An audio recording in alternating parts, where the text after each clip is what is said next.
Hello, good evening. Welcome, everyone. Thank you all for attending the Thursday, March 25th virtual open house for the Berkley Master Plan. My name is Erin Schluto. I'm the Community Development Director with the City of Berkeley, and I'm so excited that you're here tonight to help us discuss these two major important topics that we have been discussing with the Planning Commission and the Master Plan Steering Committee, and we really need your input. It's about housing types and commercial corridor expansion. Over the past year, city staff and I have been working very closely with the rockstar consultant team, Megan Masson-Minnock and Ben Carlisle from Carlisle Workman Associates. They are the planning firm that have been retained to assist the City of Berkeley with updating the master plan and leading all of the community engagement activities, especially like the one we're doing tonight. Megan and Ben have been working with City Council, Planning Commission, the Master Plan Steering Committee to find out from our residents what you want to keep, what you want to improve, where you want the community to be in 5-10 years. Presentation. So tonight, when we are going through this exercise, we wanted to have a welcome to all of you, especially if you haven't been part of some of our other engagement activities. Megan is going to go over the results from the survey, the most recent survey that we did that was available on the city website and Facebook. Those were regarding the pre-recorded videos that we did for housing types and the commercial corridor expansion. From there, we're going to break out into a small group discussion. And we're going to break you out into small groups, and Megan, Ben, myself, city staff, and a member of our Planning Commission and Steering Committee will be assisting to help us facilitate those discussions. After that, we will come back into this big group, and we will share our thoughts on what we discussed. And then we'll close it out with some next steps and where we go from here. And a super thank you for attending.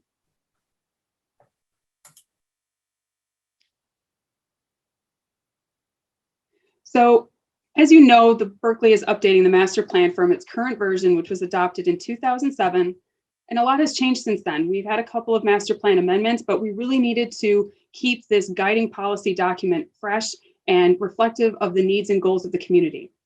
Now, the master plan is the city's roadmap for the best path from a known present into an unknown future. So a lot of the things we're discussing here will guide the policies on housing, commercial corridors, land use development, etc. And the master plan is also the basis for all zoning decisions. So it's critical that we engage the community as much as we possibly can. So I wanted to go through the timeline of where we've been and where we are right now. And as you can see on this timeline here, we started the master plan process in 2019. We started with some pop-up exercises, some social media engagement. We had drafted a community-wide survey. And then when the pandemic hit in March 2020, we really had to reconfigure our community engagement strategy. And that's where we are tonight. This is the culmination and one of the last major points of our engagement. So once we kind of figure out what the community is thinking on these 2 points, we can bring that back to the Planning Commission and the Master Plan Steering Committee and start formulating the document itself. So that brings us into phase 2 and then eventual final phase for adoption. So it's really critical to narrow down these 2 major points that we're going to be talking about this evening. And with that, I'd like to turn it over to Megan Masson-Minnock from Carlisle Workman, who will go through our presentation this evening. Thanks so much, Erin. We really appreciate the opportunity to work with Berkeley. It's been a pleasure, and we also appreciate everybody's time coming here tonight. Also, as we go through this, we're going to encourage people, if you have questions, to share them in the chat, and then we will try and address them at the end of the presentation or sometime tonight. If we don't have time tonight, what we promise to do is then to email out a document that has answers to questions that people have asked. And also at the end of tonight, we'll share some other ways to participate, but always go visit the city's master plan website. We wanted to also share with you the methodology that we've used throughout this process, and we call it the 3 whats method. And the first is to say, what is important to our community? And we've heard a lot from Berkeley in terms of your neighborhoods are important, your corridors, and the people who live in Berkeley and its character. And then so we always ask, so what? So why are these issues important? And we've gotten a lot of great detail on that. And tonight we really want to talk about, in terms of where we're in the process, is the now what, or what do we need to do? And we're applying those three things to housing types and corridor expansion. So I'm going to share the overview of those and then dive into the survey for each, and then we'll do a summary at the end. And in terms of housing types, in terms of the what, historically, Berkeley has a diverse mix of ages and incomes. But when we talked about the so what with the Master Plan Steering Committee and the Planning Commission, really got into that Berkeley is mostly single family homes, and the supply doesn't always meet the demand for all of those, for all of the age groups and incomes. And then, and also when we were talking about the so what to the now what came out was that some of those different groups, seniors or people who are looking for are looking for affordable options, which are increasingly difficult to find in Berkeley, that they need to, those programs, if you just, those type of housing, if you just create different types of housing, you're not necessarily guaranteed to get to those constituencies without special financing or special programming. And so wanted to know that your decision makers recognize that those things need to be part of it if that's specifically what our goal is. And that's why we're discussing the now what. Should there be different housing types? If so, where and how and in what circumstances? And the whole point of tonight is to have those discussions. In terms of housing types, we just wanted to define them.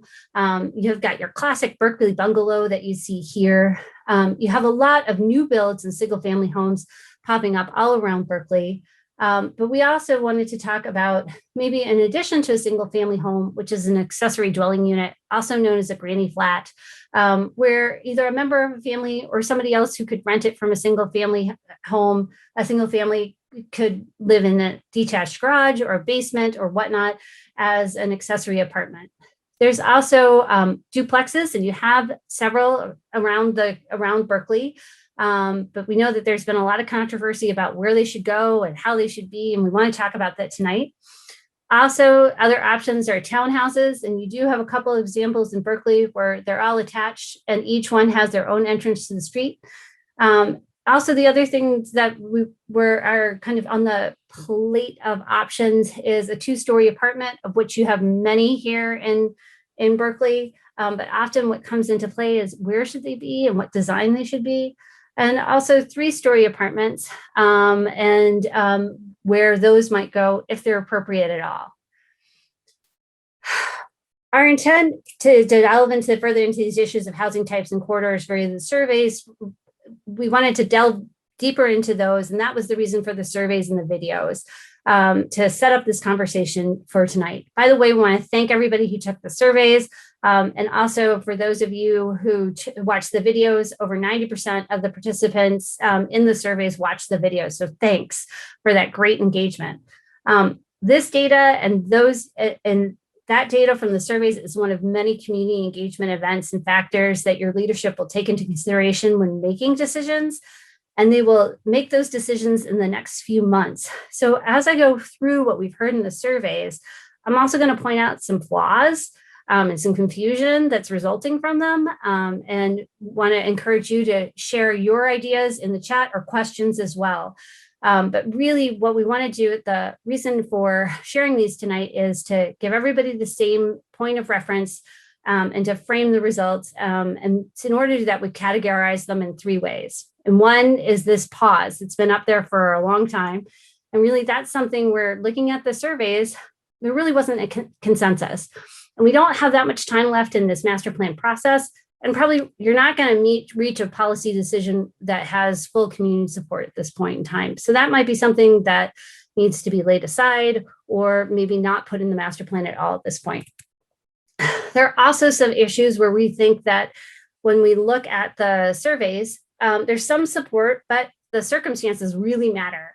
And it seems possible to come to a decision with some community support, but we really need your input here tonight as to what those circumstances are and when it would be acceptable. Also, there's a couple of times where the surveys really seem to say that this should be included in the master plan. But that option really, again, always context is important, and it's still worth discussing the how and the when. So moving on to the surveys themselves, and housing types, we had a great response. And again, I want to stress, this is not a scientific survey. It's a starting point for discussion, and it's one of many things that the Planning Commission is going to use in order to make decisions about the master plan. But we had over 300 participants. As you can see, 96% of them were city residents. When we're presenting data in the following slides, and this is going to be available, we'll make the slides available on the master plan, and we've got a report coming out next month about this. For tonight in our presentation, it is, we're on the housing types, it's the overall responses. But we do have those broken down by city residents later. And we can do that in the report. In terms of accessory dwelling units, it really, what the survey said seemed it could be possible, but context matters. So we'd love to hear from you tonight in your small groups about whether this should be something in the master plan, and if so, how. And note that for those people who add things up, this doesn't add up to 100% because we allowed people to put multiple options. And as I've gone through, we've tried to flag those in each times, but for those of you who add up the columns, note that sometimes they don't always add up because we allowed people multiple choices in terms of how they felt in certain questions. Also, we asked about duplexes in neighborhoods. Oh, well, there was that.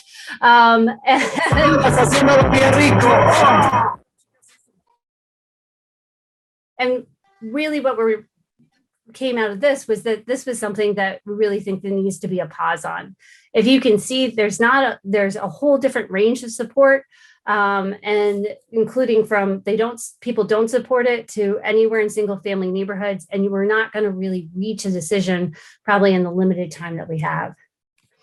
Also, in terms of low density, but we also asked about low density multiple family areas, and these are areas that are zoned for that. There's areas that are just west of Coolidge, and you can see those south of Catalpa. And there's also those on the southern block face of Princeton.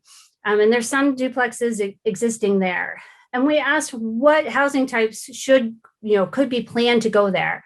And there seemed to be over 2/3 support for duplexes and townhouses. But again, it's not a scientific survey. We don't know everybody's opinion. We want people to share those here tonight. Also, we asked in those same areas, could a 2-story apartment fit? And here you see this classic U that no one wants to see in a survey when you're looking for consensus, where there's a lot of support, there's few people who are neutral, and there's a lot of people who do not support it or don't think that it's appropriate. Those are areas that we were also interested in hearing from you about. Also in that survey, we shared this Greenfield concept plan that the Planning Commission Steering Committee have been looking at. And this is for an area of the block face in between Greenfield and Elwood, and it's been planned for a development like this for over a decade. But it really hasn't developed. And so thought if we had a concept plan to show what was possible, maybe that would help throughout the master plan. But with this survey opportunity, wanted to hear people if they thought that was appropriate. And one of the things with working with the Master Plan Steering Committee and the Planning Commission was that what type of housing and facing where really mattered in that concept plan. So these taller townhouses that are down here really would only be proposed over here and facing Greenfield, whereas single-story houses that looked like that had the same type of design as a single-family house, but were attached, would face Elwood. And one thing I'll point out is that in this concept plan, no cars, there's no vehicular access onto Elwood. It'll all be on cross streets or on Greenfield. And wanted to hear from you about whether that's something that you think is appropriate. I also asked people about housing types and corridors. And you can see from this kind of mess of a slide that we got a lot of different opinions about a lot of different places. And if you looked at this, you would think, oh, they're definitely, because all of these were over 50%, based on that survey, if we were just taking it from that, that then we should allow all these different housing types on corridors. But when we dug a little deeper and asked people specifically about things, you can see that duplexes were only supported sometimes or only in certain areas. So there's worth a discussion on that of which of these corridors should a duplex go on, or is it appropriate at all? And same for townhouses, there was more support. However, when we got into corridors and talking about apartments, again, you can see these crazy U's. There's a lot of different opinions, some really strong in terms of supporting or not supporting. And so we want to hear from you in your small groups. What's appropriate, what's not. The other thing that we have in terms of corridors that's really been a hard issue that we know through the years in Berkeley is corridor expansion. And I'll get a little more into what I exactly mean by that as we go through this slide. So the what in this issue is that there's a community desire to enhance the corridors, more shops, more variety of restaurants, more services, really that vibrancy that's all about Berkeley. But so what? So why isn't that happening on a more consistent basis is the question that we've heard back. And when we looked at what's going on the ground, it's a lot of the times it's just how shallow the lots are. And you can't fit a modern building with parking and loading and all the things that you need there. So what's happened and what's happened in your community also is decided on a case-by-case basis is that should those corridors expand to allow more parking or loading and a better buffer between the neighborhood and the corridors, and should we plan for that? And it's really, I just want to emphasize the planning aspect of that is that if you put it in the master plan, you're planning for it. It doesn't mean that it's going to happen. It means that you're saying it could happen. And we could say yes, but you have to go through a bunch of hoops. It's not a done deal. If it's zoned, then that's a real possibility, but that's not what we're talking about here. We're talking about planning, which sets up the possibility for it to be zoned. And really in terms of the so what is we've heard loud and clear that neighborhoods come first in Berkeley. But is there a way to show businesses who need to expand a way to do it well and that protects neighborhoods? And we really want to hear from you what those details are and recognize that those could be different in each place. So just for, again, a little context, we had 160 responses, 151 of those were residents. And just wanted to point out that 50% of the people who responded lived within a block of a corridor in question. And what we've done in these slides, in the upcoming slides, is really is shown that data not only for all respondents, but then for the people who live nearby. One of the things that we laughed about is what's that type of buffer? And what came back was that what's shown in the picture here, landscaping with a masonry wall and buffer, was the thing that people felt the most comfortable with. 2/3 of the respondents. 24% felt comfortable with a masonry wall only, 32% felt comfortable with a landscape buffer only. So if there was going to be a certain type of buffer, it would be that. And again, we know that there's different opinions. So think about what you would want to have next door to you. When we got into the different corridors, looking at 12 Mile, our first question was, is it appropriate to plan? And this is West 12 Mile from Elwood to Buckingham. And looking at the survey, it seems like it's worthwhile to talk about it, and especially when we had 43 respondents who live near 12 Mile. But when you get into these maps, and in your small groups, each of your facilitators will have these maps. They can show them if you want to see them on a bigger scale. But really the proposal is that what's in the light gray would be proposed to be planned for potential expansion, parking, loader, et cetera, and a buffer, whether that's a masonry wall, landscaping, whatever, to protect the neighborhood. And so what this says to us is that the map seems pretty good, but we need to talk about it. There needs to be some tweaks. On South Coolidge, and this is south of Catalpa to the city border, if you look at all the responses, it says maybe, but those who live nearby, which is only 9 folks, so it's a small sample, say that it's appropriate. And since the sample size is so small, we really don't feel comfortable basing any decision off of that, and know that there needs to be more discussion. And then when you looked at the light gray area on the map, there's no clear answer, but there's enough to say there that in terms of people feeling it's appropriate, that we think that it's there, that should be talked about further. We look at 11 Mile, and this is a small section of 11 Mile, western part, Elwood to Robina. If we went by all the responses, there would be a big green check in that right-hand corner.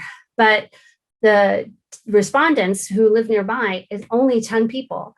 So again, a small sample size, and it's split out 50-50 for and against. And so we want to know if you live near here, what do you think? And we want you to share and asking you to share that in the small groups.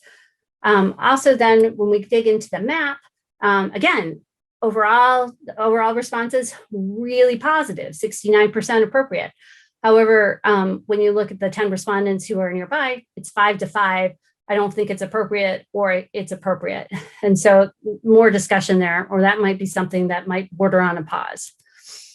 Looking at Woodward, is it appropriate to plan there? And this is Franklin to Princeton.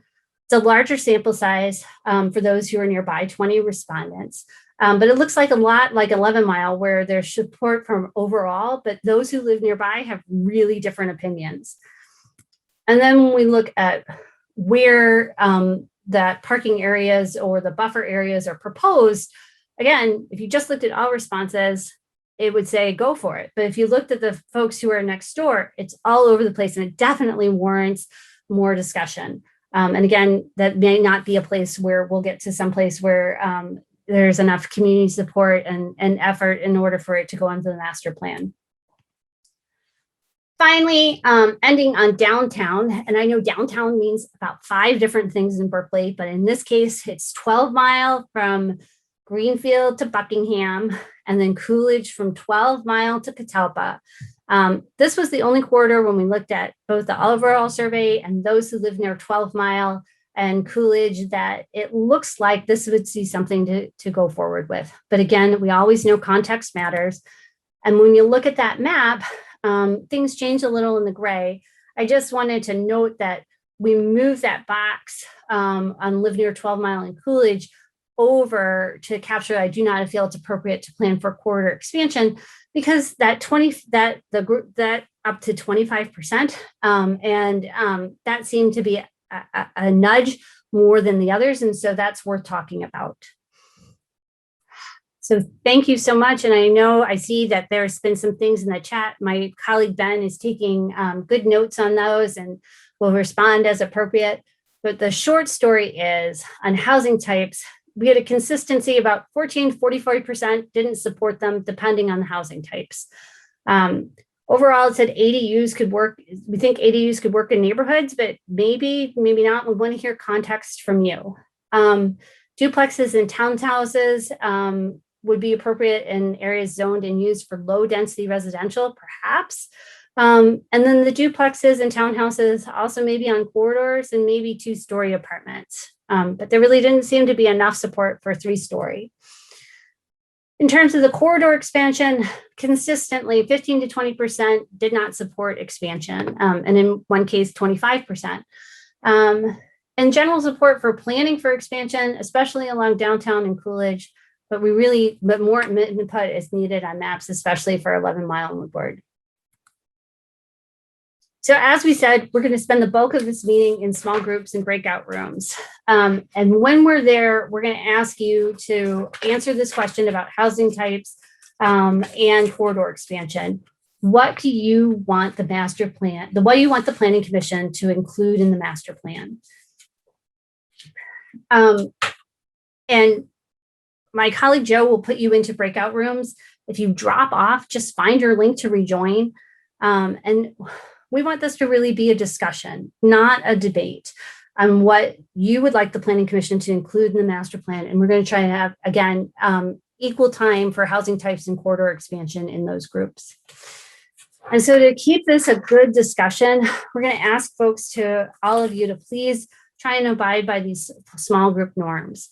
The first is to use I statements. And we're going to ask you to speak for yourself and your experience. If there are polls or other data or things like that, please share that in the chat. Please also, or if you feel that it's more appropriate, please email it to us. Well, again, at the end, we have an email address and ways for you to get in touch with us. And you can always do that through the master plan webpage that's on the city's website. But we're asking you to really speak for yourself in your experience, not for others, but from your experience and what you want. When we're talking, if we can abide by the one diva, one mic, one person speaks at a time, interruptions can distract. We've got a great amount of participation, and our facilitators are going to have a challenge with groups that are beyond, maybe bigger than what we're normally used to dealing with on Zoom. We're also going to ask you to be kind and brave. Please state your truth with compassion, but also have compassion from where other people are coming from. And in terms of that, we're going to ask you to assume positive intent. Someone may say or do something that irks you. Please don't assume that it's malicious. And in that, if you get furious, I dare you, please get curious. Ask questions to clarify what upsets you, what about it upsets you, and share that with the group. In terms of that, also, please listen for understanding. Listen with intent to truly understand what the other person is saying and expressing, and suspend judgment while you're listening. I recognize that sometimes that's hard. And another thing we're going to do is to ask people to step up and step back. Please be aware when you're contributing too much, like my mom sometimes, and when you're not contributing enough, like my sister, who would rather just stay in the corner and write notes. So we need we need everybody to feel comfortable and everybody to be able to share. And there may be times when your facilitator actually asks you to step up or step back, and we're going to ask you to look at that. Finally, to be aware of intent versus impact. There's a difference between the intent of your actions and the impact of what it does. And how you intend it is not always how someone else experiences it. I do this all the time in my family. I walk into the kitchen and say, the dishes aren't done. And my teenage sons, who it's their job to do it, take it as I'm calling them no good, rotten, and awful. And really, I intended it to be an observation, not a criticism. So I'm trying to work on my tone. They're trying to work on how they take it. We're all trying to work together, and we're going to ask you to do that in your small groups. Finally, at 8:30, we're going to come back and report back. Your facilitators are going to bring back where you all agreed, where there was tension, and it's okay to have tension. We just need to know where they are and what some big takeaways are. And so they'll ask you to share those at the last 10 minutes of the breakout rooms. So with that, I'm going to stop my share. Ben, we've got probably 3 or 4 minutes. Is there anything that you wanted to share in terms of questions or answers? No, thank you, Megan, for that great presentation. I think at this point, we are ready to move into the breakout rooms.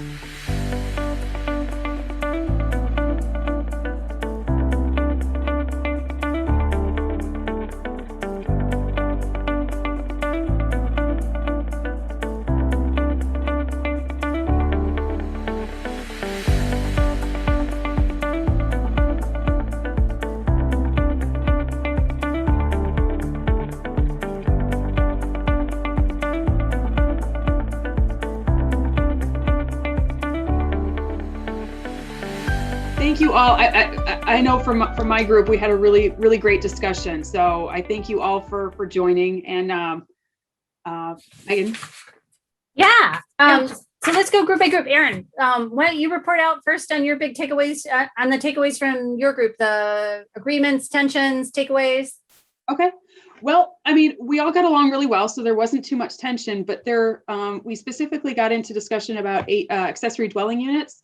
And the thought process there was that they're a nice thought. It's a nice idea. However, there's concerns over impervious surface area with the parking conditions.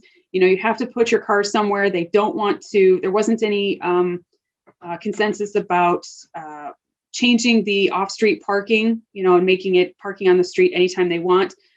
So to preserve that, you'd have to put the parking space on the lot. And so removing any green space and allowing for a lot of impervious surface was not something that we were interested in. So there was concern about not overstuffing the lots. They have a lot of small lots here in Berkley, as we know. So on double lots, that might be something that could work. But detention is something that was critical and something that needs to be looked at, addressed. No more Harvard Commons was what I heard quite a bit. So we also talked about duplexes. The ones that already are in the community and the ones that kind of blend in already with the residential character, those were good to go. But if there were going to be new builds, it would have to come with regulations, specifically for the stormwater detention and for the parking, and making sure that there's not a large clumping of them all in the same area, but are more spread out and kind of just blend into the neighborhood, was something that we talked about quite a bit. We also discussed at length the Greenfield concept plan. It didn't sound bad. It sounded okay. They were more apt to be receptive to the smaller blue cottages that have a more single-family residential look and feel to them, as opposed to the taller buildings. They felt that the idea has ample parking, so it won't overcrowd the streets. But thinking about housing and development, the accessibility to parks is a big thing. They'd hate to see Berkley turn into an overstuffed, developed type of community. So in a small area, this could work, but focus more on the smaller blue, the blue rendering that you'd provided on the slide. Yeah. So then we talked about corridor expansion. So in terms of expanding, they think it's appropriate to plan for it, but it would need to have strong regulations, right? So we talked about the masonry, the landscaping buffer. Historically, things haven't been consistent here in the community, so having a plan for it and seeing where it could go would be appropriate. They felt it could go anywhere on any of the corridors, either whether it's 12-mile, 11-mile, Coolidge, or Woodward, so long as there are strict regulations regarding stormwater detention, either the masonry wall, the landscaping, or both. So they felt that it could be done, but one of the bigger concerns was maintenance. So it's fine for this to come out and it looks beautiful when it's installed and it looks great on the site plan, but then 5-10 years down the road, some of those trees start to fall off, or the mortar starts to chip out and the bricks start to fall out. And so in order for a plan like that to move forward, having strict regulations on maintenance would be the focus. So I had a great group. It was a great discussion. So thank you all. Yeah, great. Thanks, Erin. Ben, how was your group? What were their agreements, tensions, takeaways? I had a great group. I had a great group. Probably, I think maybe the best group of all the groups. But we had a lot of thought. One thing I've noticed when I've met with people from Berkley, we don't have problems sharing our opinion and thoughts on things. So we had a really very robust discussion. Spent a lot of time on housing, and there are really three big takeaways from the housing discussion. The first was permit ADUs in all neighborhoods under any condition. So regardless of it's within a basement of a house or a detached garage, allow for ADUs within the neighborhoods. There was consensus from the entire group felt that way. The second big takeaway with regards to housing was allow duplexes in the single family neighborhoods, again, without restriction with location, provided that the lots are large enough to accommodate a duplex use. But there was discussion about that there was some discussion about there should be adequate parking for those duplexes, and there was discussion about concern over stormwater management with an issue of those duplexes or housing in general. And the other thought about the duplexes they should look and act and feel like they're adjacent properties. So if they're adjacent to single family, they should look and act like a single family house next to them. And then the third big takeaway was allow for first, second, and third story multifamily housing on the corridors. Go up to a maximum of 3 stories on the corridors to allow for housing expansion and diversity. Our group was very pro housing options and housing diversity, and that was a big takeaway from our group. With regards to the corridors, we had less time, unfortunately, to spend on the corridors than we did on the housing, but there are really 3 big takeaways that we had from that. First was there needs to be some sort of investment on the corridors to encourage some adding some life and some economic incentive to the corridors in general. The group felt that corridor expansion, they generally supported it, but it was more on a where appropriate, kind of not a corridor by corridor basis, I would say, rather than just a global all corridors should be expanded. And lastly, there was a lot of discussion on 12 Mile and the improvements on 12 Mile, specifically making it more walkable, more bikeable. There was support for a road diet and or slowing down 12 Mile, acknowledging that it is a county road that we would have to work with the county, but making 12 Mile a much more pedestrian and retail friendly environment than it currently is. So that's our group. Oh, the other big one we talked about was parking. There was strong support for a parking structure or parking deck on 12 Mile to support increased economic activity. Great. Sounds like you had lively discussion, Ben. How about Lisa? How was your group? Well, so the only people who came into my group were two other planning commissioners. So, I can share, but I don't know that that's the opinion that we're trying to get right now. So I'm happy to email you that information, but I think the goal right now is to hear more from residents and not from those of us who get to talk about it all the time. Okay. All right. Yeah. Is there just one big takeaway that you would share? So a lot of what we hear, right? More of 3-story long corridors, working down to you get to your single family housing, accessory dwelling units, as long as it's, there's only one accessory structure, so it's got to be over a garage, but not like a garage and a little cottage. And that duplexes blend into the neighborhood. Otherwise, they're cool.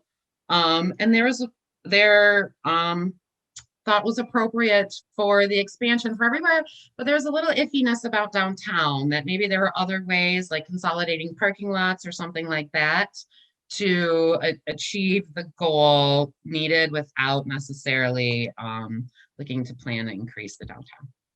Okay, thanks. Joe, did you have a room full of planning commissioners too, or? No, I didn't. No? So yeah, I had a small group though. So just taking context that there were 4 of us. Let's see here. So regarding housing, I'll give you the 3 takeaways.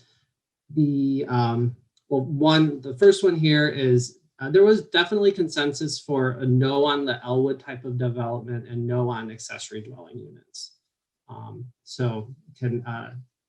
That's one point. Regarding multiple types of, or the different styles of structures and units to be allowed, the consensus was that as long as the density stays the same, that it would be okay.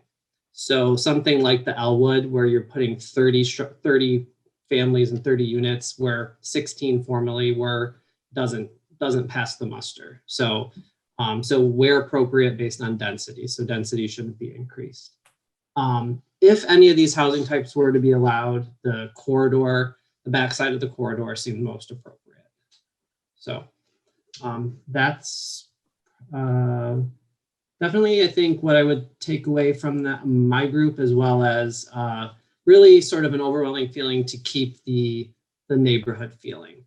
So to keep structures and units that would be built for people to stay in for the 10, 20, the 20, 30 year time frame, as opposed to something that may look good really at first and have a lot of popular, a lot of move-ins, but not maybe something where people are going to stay there long term.